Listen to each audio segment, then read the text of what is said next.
Hi there, Aries. Thank you for joining me for your weekly forecast for week commencing the 1st of August.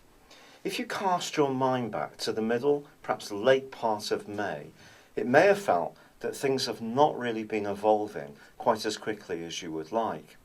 Now, this week is not necessarily going to provide an absolute panacea for all your desires, but it certainly gives you a much greater opportunity to supercharge things, to really decide on what your objectives are and to fire them up.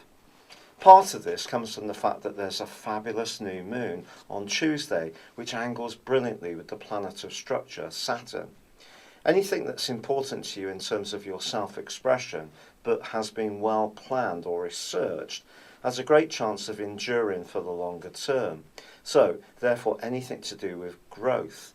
But the real key moment of this week, I feel, comes on Wednesday, when Mars makes its way back into the most dynamic part of your horoscope, your 9th solar house, which is all about adventure, experimentation, and growth. Here, of course, you have the restrictive influence of Saturn, which has, since the middle of May, been in a very difficult, tricky and draining and somewhat enervating energy with Neptune. Issues from your past or deep within your psyche may have actually weighed quite heavily on you in the here and now.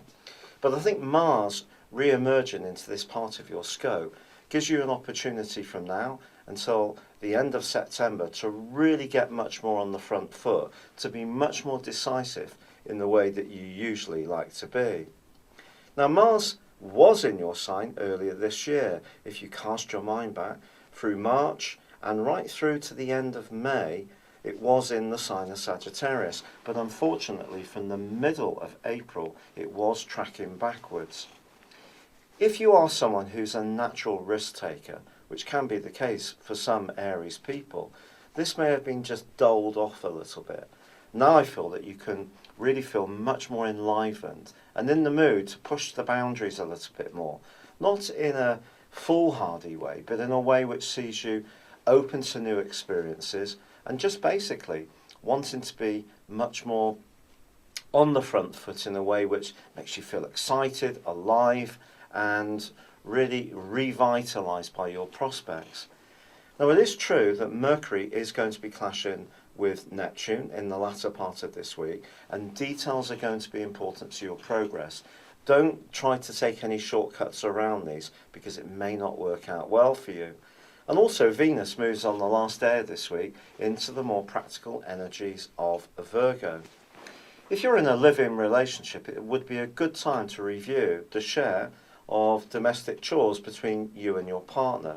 At work, it's possible that you may have to just be aware that someone close to you in your working environment may feel that you've been a bit distracted with more playful possibilities. But this is your chance to demonstrate to them that you can combine your flair, artistry and imagination in a more structured way, but also keeping them on side for a little bit of diplomacy.